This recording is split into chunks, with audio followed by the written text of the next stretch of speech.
This story was sent to me by one of my subscribers, and I wanted to share it on the channel. I'm writing this while the memory is still fresh. It only happened a couple of days ago. I had Tuesday and Wednesday off work this week, and I was spending Tuesday night relaxing at home with no plans. I was just enjoying some quiet time alone when I decided it would be nice to order food instead of cooking. I opened DoorDash, picked a random place that was still open, and ordered a small meal. The app said it would take around 45 minutes. I stayed in the living room watching YouTube on the TV. It was a peaceful night, until it wasn't. About 45 minutes later, I got up and casually looked out the window. I'm not sure why, considering I could have just checked the app. But the second I looked outside, I noticed a car parked in my driveway. I opened DoorDash and checked the map. My delivery driver was still 10 minutes away. So who was in my driveway? I'm not an outspoken person, so I wasn't eager to go outside and confront anyone. I figured they'd realize they were at the wrong house and drive away. I sat back down but kept checking the window every couple of minutes. When the DoorDash delivery driver arrived, the strange car was still there. From the window, I couldn't see much inside the vehicle, so when I opened the door for my delivery, I asked the driver if he'd noticed anyone in it. He said, yeah, some guy in the driver's seat, but he didn't look too closely. I thanked him and he left, but now I felt uncomfortable. I tried to build up the courage to go outside and see what the person wanted, but 5 minutes after I sat down to eat, there was a knock at my front door. I jumped off the couch, my heart straight into my throat. I stood there, staring at the door in silence before slowly walking toward it, trying not to make a sound. When I looked out, no one was there. The car, however, was still sitting in my driveway. I took a deep breath, opened the door, and stepped outside. The night was silent. I looked down the side of the porch. Nothing. So I walked down the driveway toward the car. When I looked through the window, the person who had been inside was gone. A chill ran through me. I walked around to check the license plate, but there wasn't one. That terrified me even more. Whoever this was, he planned to hide his identity. I backed away and headed quickly toward the house. I knew I needed to call the police. I stepped inside and shut the door. But immediately, something felt wrong. The silence in the house wasn't normal. It was heavy, like my instincts were warning me. I crept toward the living room and looked at the couch. My phone was gone. Every bone in my body felt like it froze. Before I could react, I heard a door hinge creak open slowly. Then, footsteps. Slow, careful steps coming down the hallway toward the front door. They stopped just before reaching the corner. He was right there, waiting, hiding just out of sight. I couldn't run out the front door. It would bring me right to him. I stood frozen, then forced myself to start moving quietly toward the other side of the house. But no matter which door I chose, I had to pass the hallway he was in. Whatever I was going to do, I had to do it fast. I hesitated for a moment, panic filling my chest, but then adrenaline took over. I sprinted straight for the back door, unlocked it, and ran outside just as the man shouted my name, my full name, first and last. The shock made me glance back. He was charging toward the back door, his face fully visible. I had never seen him before in my life. I turned and kept running. The area behind my house was just a continuation of the neighborhood. No cover, nowhere to hide. I heard him chasing me. I sprinted past the next row of houses and ran along the sidewalk, hoping someone, anyone, would pass by and help me. After a few minutes, I looked back. He was gone. It took a while before I found someone willing to stop and call the police. By the time help arrived, the man had vanished, taken his car with him, and he was smarter than I realized. When I tried to track my phone, I discovered he had thrown it into my front yard before fleeing, so we couldn't use it to follow him. If this had been a simple break-in or robbery, I wouldn't be nearly as shaken, but it wasn't. This was someone who knew my full name, and probably a lot more. A stalker. Someone who had been watching me long enough to learn personal details. There's no telling how long he'd been observing me, or what he planned to do. It's only been a few days, but I'm already preparing to move far away. I can't stay here, knowing that whoever he is still knows where I live. If I get any updates in the next few weeks, I'll try to share them. Thank you to the subscriber who sent this terrifying story. If you have a story to share, send it in and it might be featured next. This story was sent to me by one of my subscribers, and I wanted to share it on the channel. For a few months in late 2021, I was staying at my grandparents' old house. They had passed away some time ago, and my family hadn't sold the place yet. It was being used as a vacation home for the time being, but during those months, I was between apartments and needed somewhere to stay. It worked out, even though I wasn't thrilled about it. The place was old and janky, but not paying rent was nice. This happened about 2 months into my stay.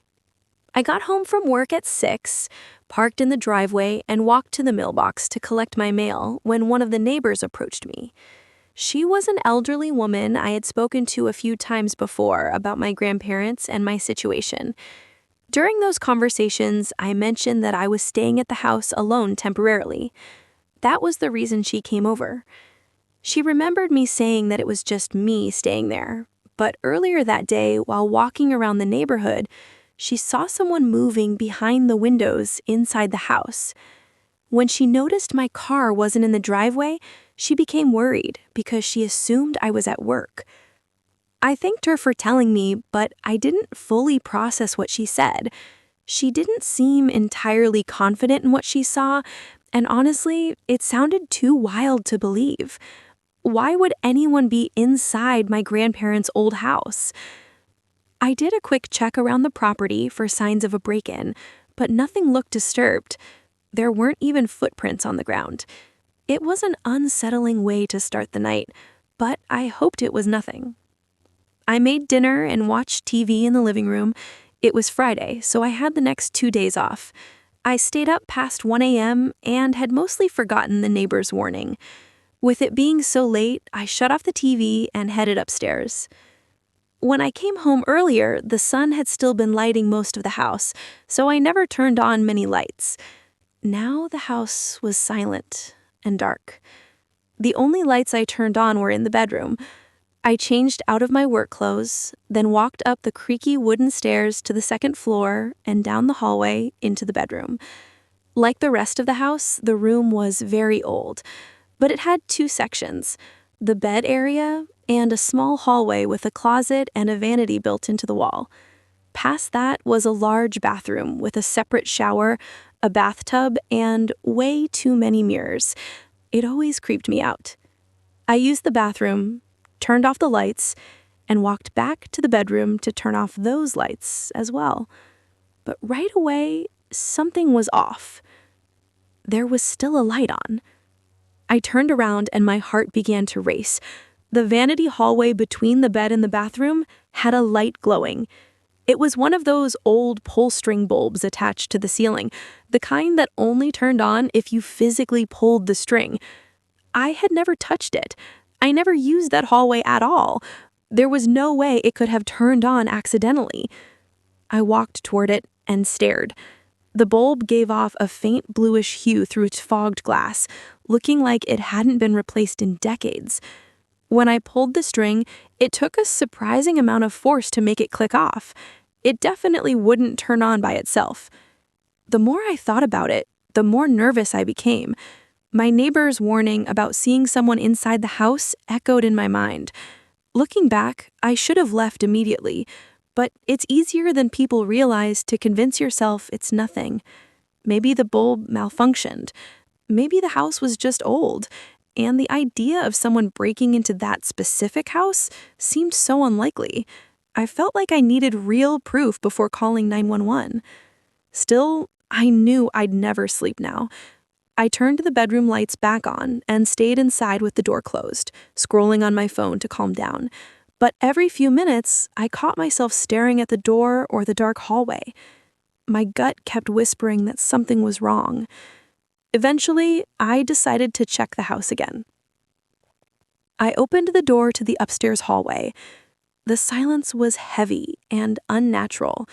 I walked to the spare bedroom, opened the door, and stepped inside. My grandparents' old bed and furniture were still there, along with a bunch of boxes stacked along the wall. The moment I entered, an overwhelming sense of dread hit me. My body stiffened and my heartbeat quickened like an alarm going off inside my chest. Then I noticed it, a shape sticking out from under the covers on the bed. As my eyes adjusted, I realized it was a body. Someone was lying under the blankets. Panic surged through me. I tried to back up quietly, but the old wooden floor creaked loudly beneath me. Instantly, the person sat up fast. Too fast. He hadn't been sleeping. He had been listening. It was a man. His eyes locked onto mine. That was all I needed to see. I bolted. I sprinted out of the room, down the stairs, out the front door, and down the road to the elderly neighbor's house. She let me in immediately and called for help. The police arrived quickly, but the intruder had already fled. Over the next few weeks, my parents helped me check the house for missing items. Nothing valuable was gone. If anything was taken, it wasn't worth anything. So why was he there? Most people believe he was squatting because he knew the house seemed empty. But that terrifies me even more, because I had been living there for 2 months. He had to know I was there. Was he hiding somewhere in the house the entire time? And what would have happened if I hadn't found him that night? I moved out immediately and never went back. I doubt I ever will. Thank you to the subscriber who sent in this terrifying story. If you have a story to share, send it in and it might be featured next. I was on my way back from a road trip. It wasn't anything special, just visiting some of my folks for a few days. I always hated that the drive was 14 hours. It was too long to comfortably do in a single day, but not quite long enough to justify getting a hotel and making the trip take twice as long. I always forced myself to do it in one shot, which completely took the enjoyment out of traveling. I left my folks' place around 3 in the afternoon, so by the time I was a few hours into the drive, I was already tired. Driving through the night wasn't the smartest idea. By midnight, I was exhausted, but the stretch of road I was on didn't pass through any towns. It was nothing but empty forest, long open highways, the occasional gas station, and a few dirt roads leading to who knows where. I told myself I'd stop at the next place I found and get anything that would help keep me awake. Coffee, an energy drink, whatever I could get. Eventually, I saw a small gas station tucked just off the highway, surrounded by trees. It looked like the sort of place a small town might be hiding behind. But the thick forest made it impossible to tell. Even the road leading behind the gas station didn't have any streetlights. As I pulled in, I immediately noticed something was off. There were no overhangs covering the pumps, no lights around them, and the building itself looked dark inside. If it weren't for the 3 or 4 cars parked in the lot, I would have assumed the place was closed or even abandoned. Since other cars were there, I figured the station must still be open. I parked next to the other vehicles and got out. As I walked up to the door, all I saw was my reflection in the glass. But the moment I opened it, every person inside, 4 or 5 men scattered throughout the room, turned and stared at me. Not a glance. They all shifted at the exact moment and stared directly at me, eyes fixed, completely motionless. Their faces were rugged, expressionless, and unsettling. Then I noticed something even stranger. The place was empty. All the shelves were still standing, but nothing was on them. Not a single product. I looked around at the barren store, then back at the men. They were still staring at me as if I had walked into a place I had no business being in. It all happened in less than 10 seconds, but I felt every one of them. I backed out, let the door close, and hurried to my car. I didn't know what I had walked into, but it felt like I had barged into some kind of strange meeting in an abandoned gas station. I pulled back onto the highway as fast as I could. I accepted pretty quickly that I'd never know what that place really was. 10 minutes later, I had moved on and was scanning the road again for another gas station, hopefully one that was actually open and safe. But the road was empty again. Not a building or sign in sight. Another 10 minutes passed before headlights appeared behind me. I was already driving 10 or 15 miles over the speed limit, and this was the first car I had seen in hours. Then another pair of headlights appeared, and another.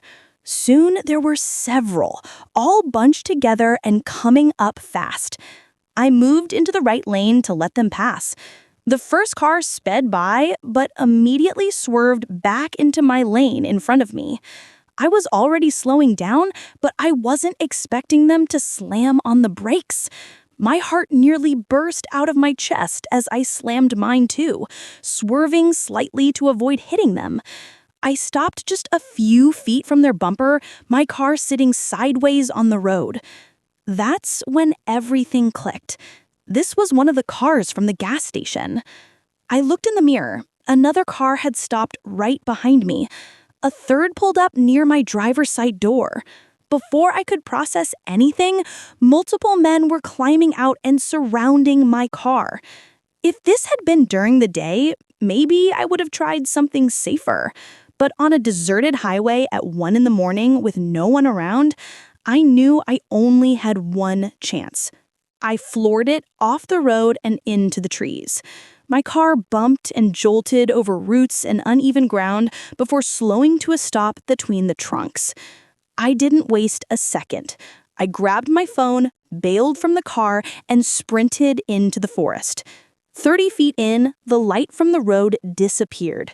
The darkness swallowed everything. I ran blindly through branches and brush, hearing footsteps behind me. But then they stopped. I think the trees and darkness kept them from seeing where I went. I pressed my back against a tree and sat there for nearly an hour. I didn't even turn on my phone, worried the glow would give me away. I just sat in the dark, listening to leaves rustling overhead and trying not to breathe too loudly. After what felt like forever, I finally checked my phone and used the map to navigate back toward the road. I walked until my service returned enough to text 911.